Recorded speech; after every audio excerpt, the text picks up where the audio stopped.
Hello everyone. Welcome to my channel. Please subscribe and keep watching more details. Todd Chrisley hits back at Trashy airport woman. Todd Chrisley has hit back at a trashy airport woman. Now, the Chrisleys have a fair share of people who do not like them and who think they should not be out of prison. However, Todd does not like hearing it from people in public. It seems this is what happened. Todd was madder than ever, and Julie had to explain some things to him. There is a lot to unfold and uncover. Keep reading to find out more about this.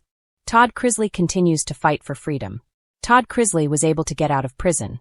This is something he and his family were not certain was going to happen for years. However, it did not stop his fight for freedom. It woke up something inside of him, and now he wants to fight harder than ever. He has been calling people out and taking it easy on no one. Todd recently got to go pick up one of his friends, who was in prison with Melvin. He took him out for a nice meal and got to walk him out of the facility. This was something that he loved doing and wanted to do for so many other people. Todd Chrisley has hit back at a trashy airport woman. He was not happy about what happened when he was headed back to Nashville, Tennessee, with Nanny Faye. She looked at them and went, "Ugh, criminals." This was something Todd was not happy about. He simply replied to her, "You're trash." However, he wanted to do much more than this. He claims God was with him that day, otherwise it would not have gone so smoothly. He also did not want to do anything in front of his mother. However, he revealed that he did want to flip her off. It seems as though it took everything in Todd not to flip her off and give her a piece of his mind. However, Julie had to remind him that two wrongs do not make a right. Todd wanted to flip the lady off, but he was also not going to do that in front of his mother. So, he had to contemplate a lot of things at that time. The fluorescent lights of Hartsfield Jackson Atlanta International Airport buzzed faintly overhead as Todd Chrisley strode through Terminal B with his usual flair.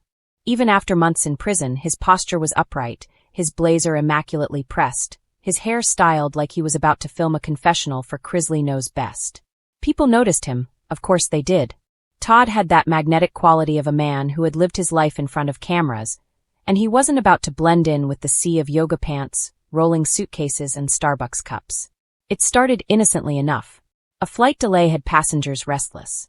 Todd, accustomed to attention, leaned back in one of the waiting area chairs and scrolled his phone, pretending not to notice the side-eyed glances and whispers. But then came her. The woman couldn't have been more than late 40s, but she had the weary, sun-scorched look of someone who had chain-smoked her way through decades of late nights. Her leopard print leggings screamed drama. Her oversized handbag looked like it had eaten several smaller bags. She wobbled on rhinestone flip-flops toward Todd, already smirking like she had a performance rehearsed. Well, if it isn't Mr. Perfect," she sneered loud enough for surrounding travelers to turn their heads. "Aren't you supposed to be in prison? Or did they let you out early for good behavior, like teaching the inmates how to bleach their teeth?" Todd froze mid-scroll, then slowly lowered his phone. His eyes narrowed, his voice calm but dripping with venom. "Sweetheart, I don't know if Delta is running a comedy club at this gate today, but if they are, you certainly didn't pass auditions." Gasps rippled across the waiting area. A mother pulled her child closer, clearly thrilled by the unfolding drama, but not wanting to miss a word. The so-called trashy airport woman cackled undeterred. "You always act high and mighty," she spat. "But everybody knows you're a fraud. My cousin said she saw you at a discount store buying your suits. You think you're some kind of Southern royalty, but you're just a reality TV joke." Todd rose from his chair, slow and deliberate, like a preacher about to deliver Sunday service. "Ma'am," he said, accent sharpening with each syllable, "I don't know who your cousin is, but bless her heart, she clearly wouldn't know Armani if it smacked her across the food court. As for me being a fraud, honey, look around. These people have been watching me for over a decade. That's not fraud, that's entertainment. And judging by your ensemble, you wouldn't recognize class if it boarded this flight and sat next to you." The gate area erupted with muffled laughs and whispers. Todd, ever the showman, pivoted slightly to play to the crowd, his hand resting on his chest in mock sincerity. "Now, I realize that airports can bring out the worst in people. The lines are long, the seats are uncomfortable, and you're forced to eat $6 pretzels. But dragging me into your emotional baggage." Todd's tone grew sharper. "That's the real carry-on problem." The woman's face turned red. "You think you're funny, don't you? Your whole family's a mess. Your kids are all spoiled, your wife's no saint, and you, well, you're a joke." Todd didn't miss a beat.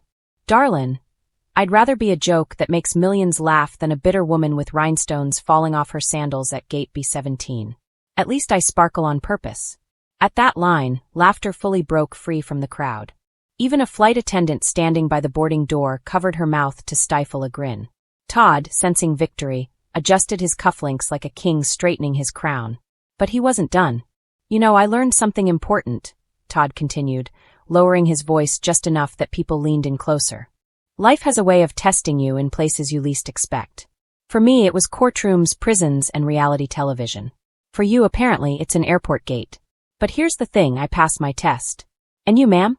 You just failed yours in front of an audience, swung her oversized bag onto her shoulder, and stormed off toward the vending machines. The echoes of her flip-flops slapped the tile as the terminal erupted in applause. Todd, never missing a chance for a dramatic exit line, raised his hands modestly like a politician at a rally. Ladies and gentlemen, let this be a reminder. Not all turbulence happens at 30,000 feet. Phones were out instantly, videos capturing the exchange destined for TikTok, Instagram, and tabloids. Within hours, hashtags like #ToddTurbulence and #AirportShowdown would trend. By the time Todd finally boarded his delayed flight, his phone buzzed with messages. Chase sent laughing emojis. Savannah texted Dad, "You're going viral again." Julie, ever the peacemaker from her own difficult circumstances, sent a simple, "Todd, please don't encourage strangers. Remember Grace." But Todd couldn't help himself. He leaned back into his first-class seat, slipped on his sunglasses, and whispered to himself with a smirk, "Grace is one thing, Julie. But sometimes trash needs to be taken to the curb." The irony, of course, wasn't lost on him. Todd knew people would criticize, spin the narrative, say he should have stayed silent. But silence was never his strong suit. His career was built on saying the thing everyone else was too polite to say. And in that moment, in that terminal, he reminded the world that Todd Chrisley might have been knocked down. But he was far from gone. By the time the plane touched down in Nashville, the airport incident was all over entertainment blogs. Headlines screamed, "Todd Chrisley claps back at rude airport heckler."